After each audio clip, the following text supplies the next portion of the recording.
Vocês viram aí o resultado sensacional do Datafolha para o Lula, ele subiu 2 pontos, o Bozo permaneceu estável, mas o resultado que mais chamou a atenção foi o de votos válidos. O Lula subiu mais 2% e alcançou novamente, né, ele por volta de julho e tal, ele tinha 50%, ele voltou a atingir esse patamar, que é o patamar de vitória em primeiro turno, ou seja, está completamente aberta a questão do Lula ganhar ou não no primeiro turno. O cenário em Rio, São Paulo, ele é aquele que a gente já conhece das outras pesquisas. Vai ter segundo turno no Rio, muito provavelmente, São Paulo é certeza. Agora, o que movimentou mesmo nessa pesquisa, nessa rodada, foi o cenário de Minas Gerais, tá? O Lula cresceu 3% e abriu 13 pontos em cima do Bolsonaro, e isso pode ter impactado a questão da corrida para governador. Porque aí sim teve uma movimentação bastante relevante, tá?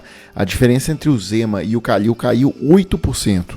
Então vamos ver, isso aqui não está decidido ainda que vai ser primeiro turno não, ainda tem alguma chance, o Calil tem pegado pesado nas propagandas lá em Minas. Ele governa para beneficiar grandes empresários. Ataca a saúde, a educação e as empresas públicas. Despreza as pautas ambientais. Boicotou as medidas de combate ao coronavírus. Não respeita as minorias. Seus aliados são procurados pela justiça. Faz demagogia e coloca gastos no sigilo, enquanto dificulta o acesso do povo ao auxílio emergencial. E sua maior contribuição foi destruir tudo que foi conquistado pelo povo. A gente podia estar falando do Bolsonaro, mas estamos falando do Zema. Bom para os ricos, ruim para os pobres. Bem, e aí agora mudando completamente de assunto, eu vou aqui para a entrevista do Lula ao Ratinho.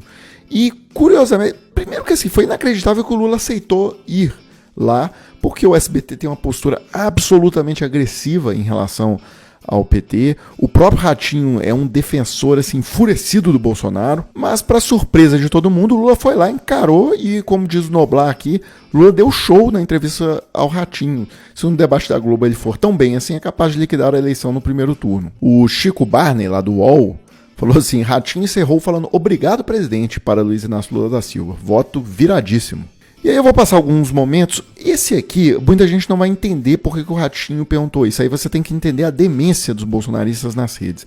Teve esse episódio no começo do Lula, que essa mulher foi lá e tomou a garrafa de água da mão dele. E aí desde então os bolsonaristas espalham esse vídeo nas redes dizendo, sem absolutamente nenhuma prova, de que isso seria cachaça. Ou seja, que o Lula seria um viciado e tal. E aí o Ratinho teve o desplante de perguntar isso pro Lula. Mas o Lula se saiu muito bem na resposta. Quero saber uma coisa, Lula, aquela garrafinha, aquela é água que tem lá? Ou tem uma cachaçinha? Qual garrafinha? Aquela que você faz com isso, que eu vejo você tomando. Não, aquilo é água. Tem certeza? É água. Se você quiser uma cachaçinha, tem. Deixa eu contar, eu tô com a garganta. Eu sei. Eu tô fazendo tratamento com fonoaudióloga porque eu tô fazendo muito comício, a minha voz tá ficando. Hoje ela tá boa. Mas eu gosto de uma cachaçinha. Sim, eu ia perguntar assim, porque... Nós já tomamos junto na sua casa, lá no Alto da Lapa. Então quando ele fala assim, pô, nós já tomamos cachaça juntos, já, tal, aí ele desmontou o Ratinho, né? Acabou com a coisa ali. E depois ainda falou que o próprio Ratinho ganhava mais, né? Vivia melhor na época do Lula. Esse país era feliz, até você era mais feliz. Até você dava mais risada. Até você sabia. Eu ganhava mais. Esse povo que te assiste agora. Você entrou uma cela que diminuiu muito. Esse teu público que está nos ouvindo aqui, ele sabe que ele comia. Obrigado, presidente. Um abraço, querido. Então é isso, né? Começou a entrevista perguntando, né, coisa meio insinuando que o Lula era cachaceiro e terminou a entrevista chamando de meu presidente. Olha aqui, só pra gente fechar, né? Eu falei mais cedo daquele novo escândalo do governo de entrega de propina dentro de pneus e coisa ligada ao Ministério da Educação e tal. E aí o Antônio Tabet fez a seguinte pergunta, né?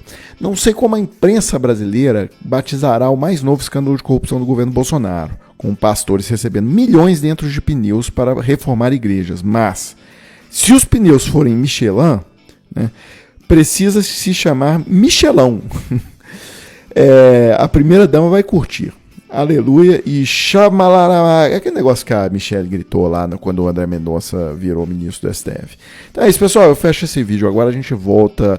Antes de terminar, eu queria lembrar que o Desmascarando criou o Pix. É esse aí que tá na tela. Então, quem gosta do nosso trabalho, tal, quiser dar uma ajuda, tá aí o Pix do Desmascarando. A gente vai desmontar o programa de membros aqui do YouTube, porque a plataforma retém para ela um percentual, praticamente metade dos valores que os nossos membros aí que nos apoiam pagam. Então a gente resolveu fazer essa conexão direta com os nossos apoiadores. Então se você quiser apoiar também, tá aí o Pix. É isso, pessoal, fecha esse vídeo agora, a gente volta amanhã com mais vídeos para a página.